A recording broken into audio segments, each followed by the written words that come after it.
totalement disparu des radars depuis des années, Tikpi Hatchadam refait surface à l'occasion du 7e anniversaire de la révolution populaire qu'il a provoquée le 19 août 2017 contre le régime de Faure Gnassingbé. À travers un message audio qui circule sur les réseaux sociaux depuis ce Vatican, l'opposant se prononce sur la coup d'État constitutionnel opéré récemment par le pouvoir en place, basculant le pays dans une 5e république.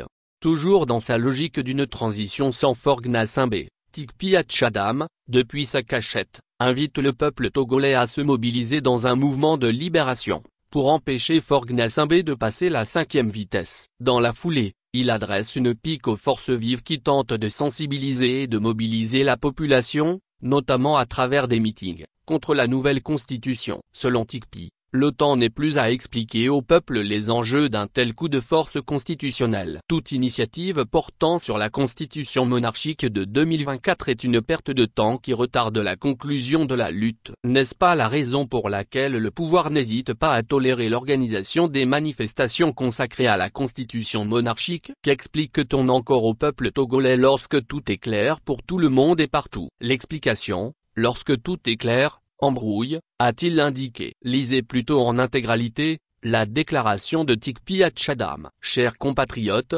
togolaises, la dictature militaire monarchique absolue de droit est là. Il y a 9 ans de cela, précisément en 2015, l'ayant perçu très tôt, avec beaucoup d'amertume et sans mâcher mes mots, je lançais l'alerte contre la 5e République au Togo. Si le peuple togolais ne se met pas debout pour dégager pacifiquement Gnassingbé Faure du pouvoir. Ma démarche, l'intérêt particulièrement privilégié et constant que j'accorde à l'histoire, procède de la leçon que j'ai assimilée de par ma culture telle suivant laquelle la politique, c'est avant tout l'histoire. L'homme politique doit être maître en histoire. Ce qui nous arrive au Togo ne résulte pas d'un hasard ou de je ne sais quelle marche aveugle de l'histoire. Loin d'être fortuit. Ce qui nous arrive a été méticuleusement pensé contre le Togo et contre l'Afrique. À la matière, le Togo, notre pays, est un véritable laboratoire, une pépinière, un terrain d'expérimentation. La dictature militaire monarchique absolue est un vieux projet colonial qui remonte au 27 avril 1958,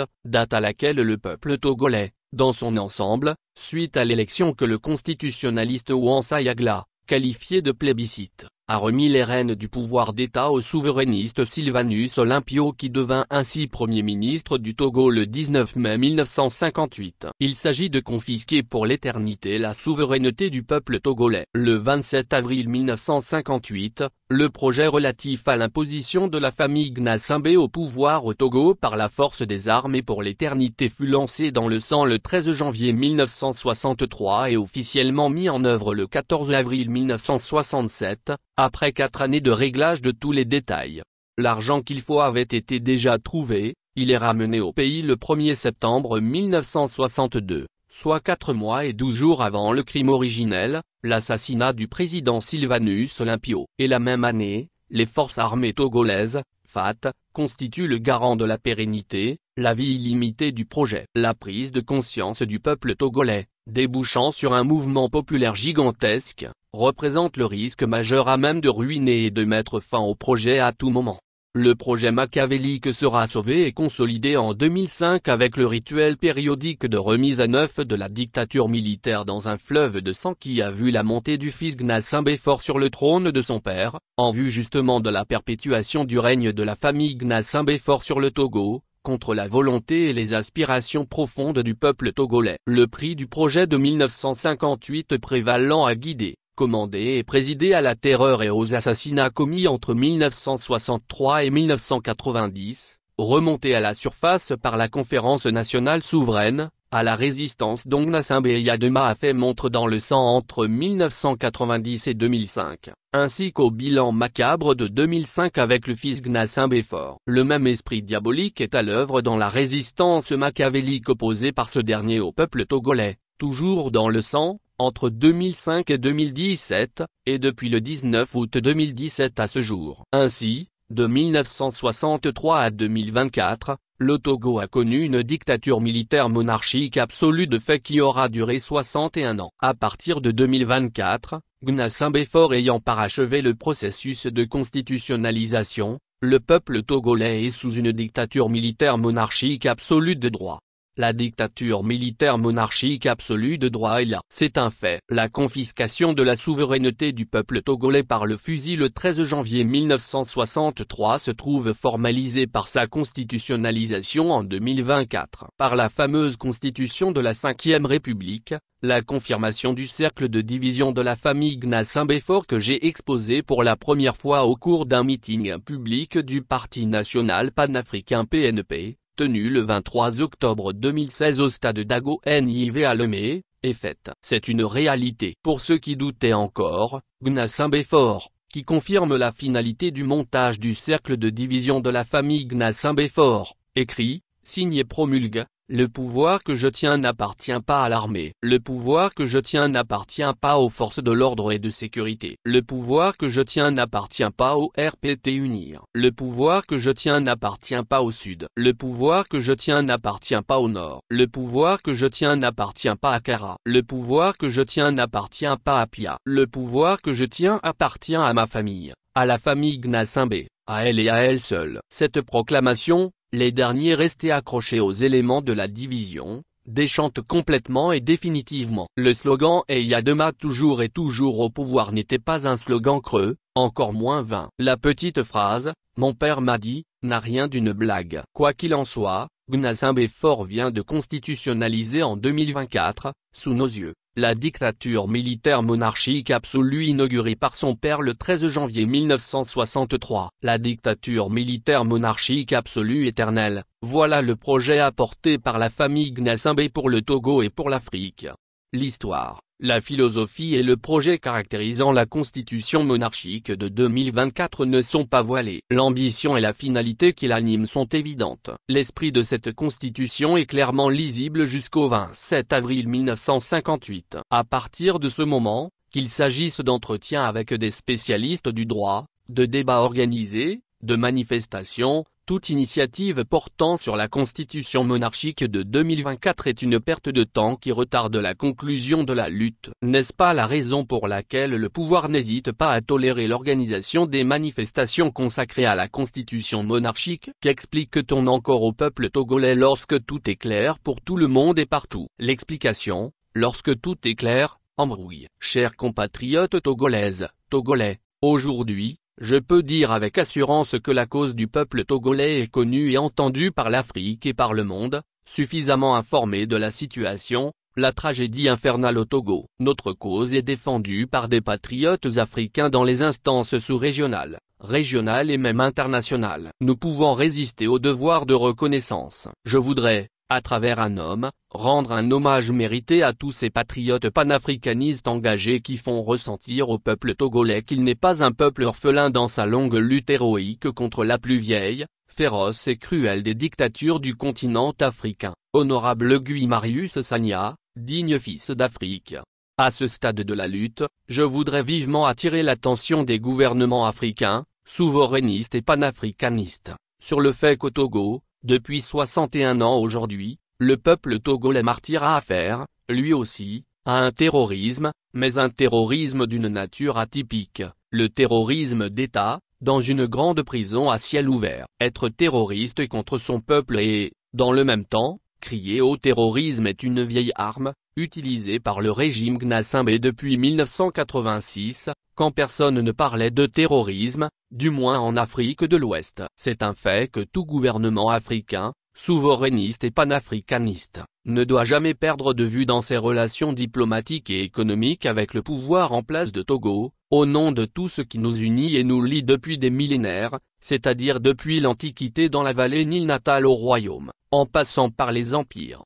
L'Afrique est vaste et le Togo de Gnassingbé-Faure n'est absolument pas indispensable et irremplaçable pour garantir la survie, les intérêts vitaux, l'intérêt supérieur de notre État africain frère. De nombreuses alternatives aux divers atouts contre le Togo existent, rien que dans la sous-région. Les intérêts vitaux de l'Afrique des peuples et de sa diaspora sont inclusifs et non exclusifs. Le Togo, ce n'est pas Gnassingbé-Faure, c'est le peuple togolais, propriétaire des richesses du pays et soutien indéfectible de la lutte des peuples africains souverainistes et panafricanistes, y compris sur le terrain.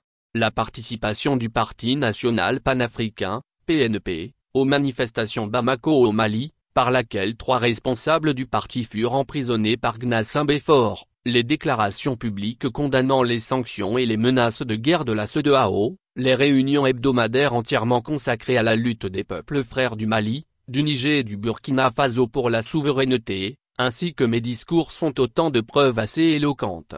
Bien entendu, loin de nous tromper d'adversaires ou de chercher un quelconque bouc émissaire, ce soutien patriotique indéfectible du peuple togolais à la lutte des peuples africains pour la souveraineté sera renforcé. Seulement, il est clair que le peuple togolais aussi aspire à la liberté et à la souveraineté. Le Togo, ce n'est pas un port, c'est un pays. Nous sommes frustrés d'entendre depuis un certain temps parler du Togo comme d'un port tout simplement. Je voudrais rappeler que la configuration longiligne du Togo n'en fait pas un simple sentier conduisant aux fleurs. Si entre nous, les États n'ont que des intérêts, de quelle Afrique parlons-nous? Ne sommes-nous pas tombés dans les travers de l'impérialisme que nous combattons? De quoi parlons-nous à la fin? En tout cas, de tout sauf du panafricanisme. Le président Alpha Omar Konaré, alors président de la Commission de l'Union africaine, qui face au coup d'État de 2005 avait élevé la voix avec beaucoup de dignité et d'engagement, donnant ainsi courage et espoir au peuple togolais, ne ferait jamais un tel d'elle. Le président Thomas Sankara préférerait la mort à un tel d'elle contre sa patrie, l'Afrique. Un tel d'elle ne viendrait jamais à l'esprit du président panafricaniste Modibo Keïta. Traiter diplomatiquement et économiquement avec Gnassingbé Faure, c'est soutenir indirectement la seule et unique dictature militaire monarchique absolue de la sous-région ouest africaine. On ne construit pas les États-Unis d'Afrique libres, souverains, forts, dignes et prospères,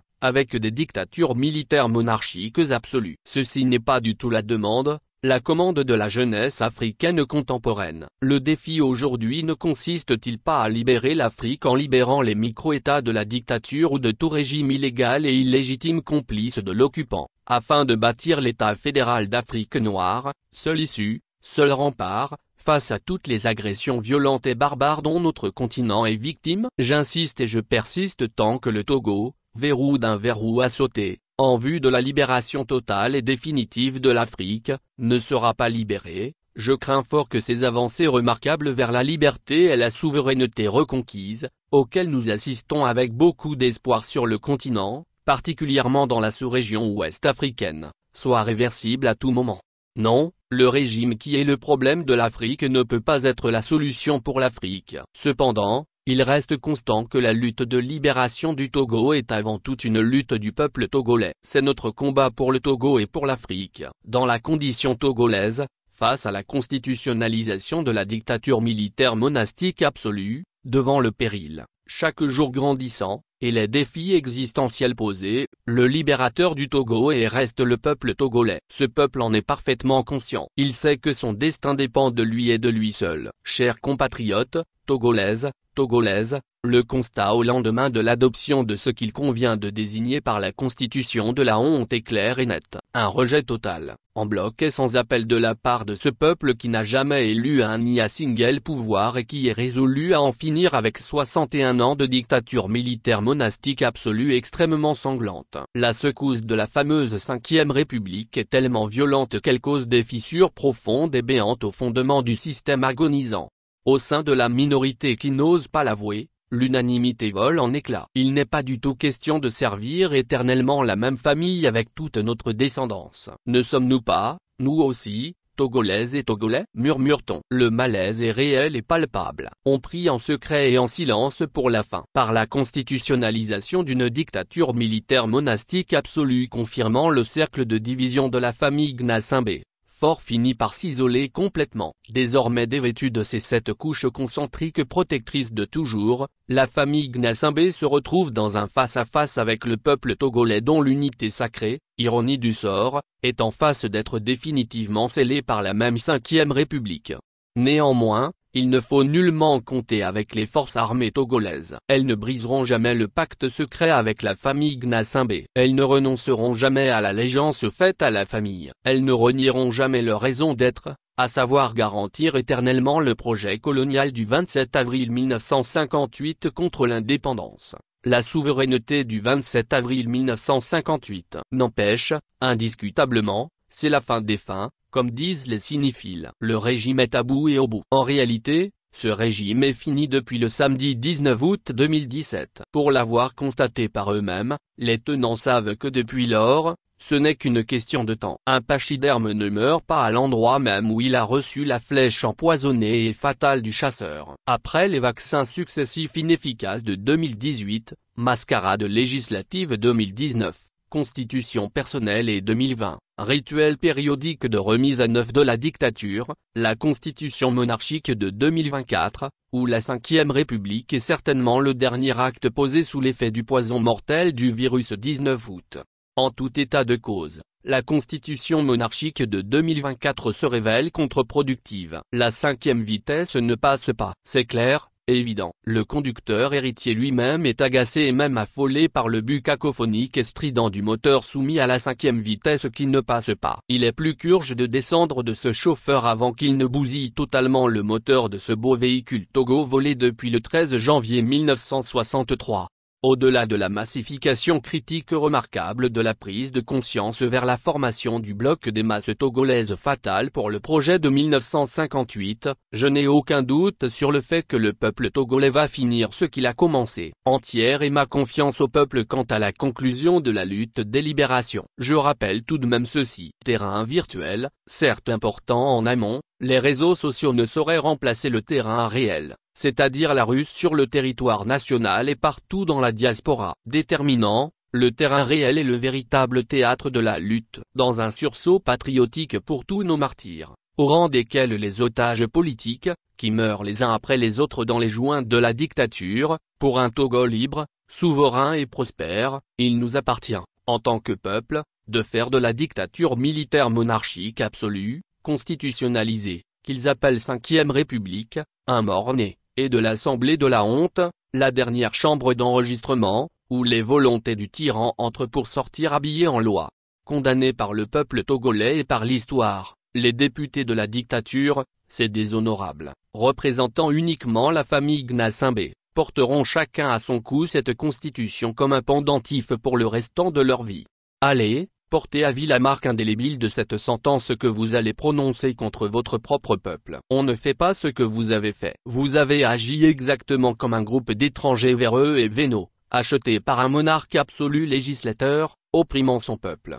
Encore une fois, notre problème n'est pas un problème de constitution. Alors là, pas du tout. Nous nous trouvons face à une dictature militaire monarque absolue qui cherche à s'éterniser après 61 ans pendant lesquels elle n'a cessé de faire couler la sueur, les larmes et le sang du peuple. Il s'agit de se mobiliser dans un mouvement de libération pour forcer pacifiquement Gnassingbé fort à lâcher définitivement le pouvoir auquel il s'accroche de toutes ses forces et de toutes les âmes qui lui tombent sous la main. Contrairement aux apparences, le rapport de force est toujours en faveur du peuple en lutte. Notre force demeure le nombre pacifique. Face à la grande inondation du fait du nombre, la débandade, cette fois-ci, sera définitive. Au lieu de rencontrer les populations pour leur parler de constitution, de droit, ce qu'elles n'attendent d'ailleurs pas de vous, dites-leur tout simplement de se préparer en vue d'un vaste et gigantesque mouvement national de libération du Togo, de la famille Gnassingbé, au plus tard fin décembre 2024. Il ne nous reste que 4 mois. Janmé, en mémoire du parti politique de Cheikh Anta Diop au Sénégal, le bloc des masses togolaises, libérateur du Togo, au plus tard fin décembre 2024, s'étend de 5 à Anéo, jusque dans la diaspora partout dans le monde. Le Togo libéré par le peuple togolais, la transition sans Gnassingbé fort, à laquelle nous appelons depuis toujours, idée aujourd'hui admise partout, sera mise en place. Celle-ci après avoir libéré sans délai et sans condition tous les détenus politiques et tous les détenus arbitraires, se chargera des réformes nécessaires avant toute élection. Vie, force et santé au Togo. Vie, force et santé à l'Afrique.